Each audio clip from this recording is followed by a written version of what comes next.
Hi guys, how's it going? Brian from Boas here. Maintaining accurate records about your animals is very important if you want to be successful breeding boa constrictors. These records should include data about feeding, breeding, any health-related information, and any other information that you deem necessary. There are a variety of different ways to do this, and you need to customize this based on your own particular situation. But today I want to show you how I go about recording information for records on my boa constrictors. If you like this video, please subscribe to the Brian Boas YouTube channel for more videos on keeping and breeding boas in captivity. When we discuss keeping records on boa constrictors, there's really two main considerations. The first is what information are you going to include in this record? The second consideration is how exactly are you going to record the information? And so I want to briefly discuss both of these and share with you the system that I use. The first consideration is what type of data are you going to include in this record? And this can be very simple and straightforward, or it can be more elaborate and complicated, depending on the type of animal you're working with and what exactly you're looking to get out of your records. Personally, I like to keep it simple. I make records of all the feedings, the dates that the animal ate and what size prey item it ate. I record all the sheds, and then I record any health-related issues such as a regurgitation or difficulty shedding, or if the animal is acting strange or anything like that. And so other people will record the size of the animal. They'll regularly weigh their animals and measure their animals. I don't personally do this, but this is also useful information to have. Other people will record the dates that the animal has defecated. And I don't do this either, partially because I have so many animals that it would be very difficult to keep track of the exact date that they defecate. But sometimes boas do go long periods between defecating, which can be indicative of health issues, and so it might not be a bad thing for you to record. So the purpose of this type of record keeping is so that you can monitor the health of your animal. And for example, there might be a health-related issue, and the animal hasn't really shown any outward symptoms yet, but if you look and you see that its growth is slowing down or it's shedding abnormally frequently or anything like that, that might tip you off that you should go to your local reptile vet and have a diagnosis. So another type of record that's very important are your breeding records. And I keep track of my breeding records separately. And so basically I record everything relating to the breeding. So I record in detail the cycling conditions, the dates and what temperatures the animals were kept at. I record when animals were paired and what kind of activity that I saw when they were paired. I record when animals had sheds, which potentially are post-ovulation sheds. And I record when I take the male out for feeding and split them up or repair them. So basically everything related to breeding. And so then when it comes time for the birthing, I also record all the information related to the litter. So I record the number of offspring, how many offspring are live versus stillborn offspring. I record the number of slugs, if there's any slugs, and any other particular information. And so I found that over the years, this information has become a gold mine when I'm planning my next year's breeding season. So you can go to many very good books and websites and videos, and you can get a lot of tips about how to breed boas. There's a lot of great information out there. But the problem is that this is just general information, and your particular boa breeding environment or facility is going to be different than any other boa breeding facility. So just because something works really well for your buddy in Florida doesn't mean it's going to work so well for you wherever you may live. So by recording breedings year after year and studying your animals and really getting to know them, you can predict how a future breeding is going to go. Another important piece of information to record about your boa constrictor is information about its lineage. So when you buy a new boa constrictor or acquire one, you want to get as much information that you can about who bred it, what the bloodline was, what the particular locality was, what genes it's carrying, if it's carrying any hets, and any other related information. You also want to get its date of birth if possible, at least the year of birth. You want to record the price that you paid for the animal and any other information. And if you can get a receipt or some kind of a certificate of authenticity, it's always good, just so that you have the provenance of showing where the boa came from. I know not all people provide this for you, but you should definitely ask when you get a boa to get some kind of a documentation of its lineage information. And you want to keep this along with your other records for all of your animals. In addition, I recommend making photographic records of your animals to go with each particular boa. So you want a number of photos that show all of its features. You want pictures of the entire animal from the top or the dorsal surface. You want to look at the side or ventral surface. You want to look at its belly. The tail and the head are particularly useful because there's a lot of identifying information about a particular animal based on its head and tail pattern.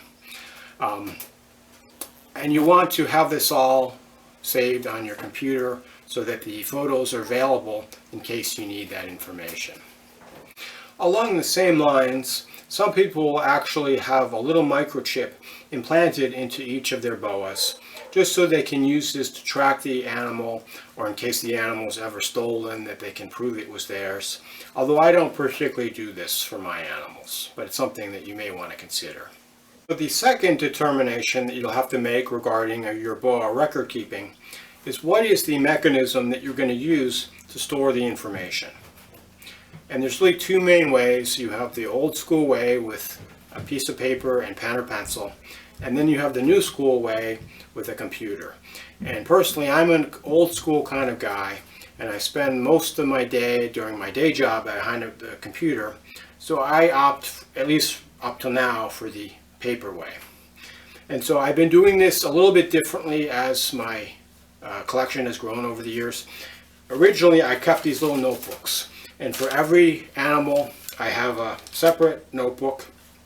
You can see this particular notebook is for a Bacalpa Peruvian boa that I got back in early 2011, and so I write down the scientific name, the locality. This particular animal was male number 2. This is the second Peruvian boa male that I got.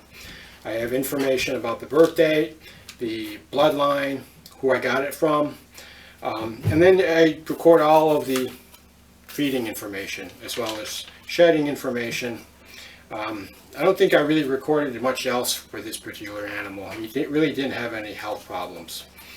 But you can see I write pretty small. I use abbreviations. So rather than writing large mouse, it's LM. You know, small rat is SR, medium rat is MR, etc. You can work out your own system of abbreviations. And so this way has worked for me quite well. You can see I'm up to, my last feeding was in April for this particular animal. But as my collection grew, I didn't really have the space for these notebooks, and I went to cards.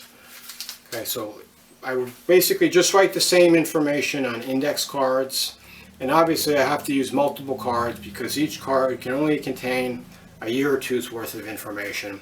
So when onto a second card, I file it away for safekeeping. And so far, this way has worked acceptably for me. I also, for each of my babies, I have a new card and I write down the information as the animal's born and all of the relevant health information. And once the animal goes to a new home, I pass on the record card to the new owner. So I know there's a lot more sophisticated ways of doing this. I know there's a lot of computer programs out there. There's, Excel spreadsheets, Google Docs spreadsheets. There's numerous ways of recording information. So I know some of you guys watching probably use these reptile record keeping software. So I'd really appreciate it if you comment down below. Let me know what software you've used, what your experience has been, and whether or not you would recommend it. And this hopefully will help the viewers to decide what kind of software they should look into. I'm really seriously considering going to a software-based approach as well as the paper-based approach as my collection continues to grow. The cards in the notebook are what I use for the health-based information. And if things go well and your boas are healthy, you're probably not going to need to access that information. Although it's really invaluable if you do have some kind of health-related issue. The second information, and potentially even more valuable, are your breeding records. And so I have a separate notebook of my breeding records. And for every year, basically I start off with just the cycling information. And this is my hieroglyphic handwriting. You probably can't read it. But I write down all the dates when I change the temperatures by cage. And you can see basically I'm starting late November and then going through December with my cycling and so on through the rest of the breeding season. And typically my temperatures are back to normal by late winter, early spring. In fact, I do it a little bit differently every year based on my results from the last year.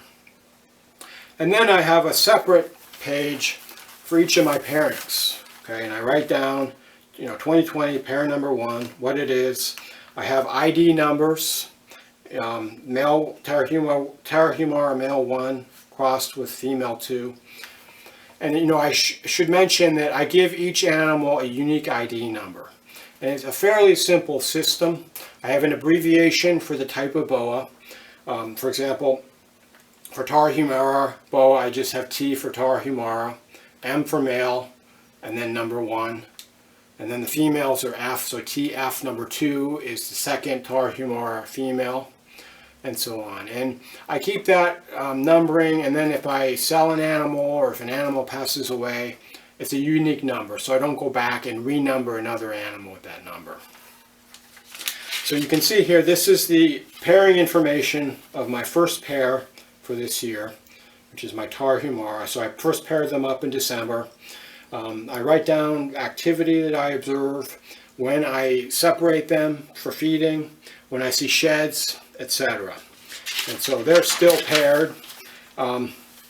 See the Hog Island, this is my second pairing for this year, the same kind of information.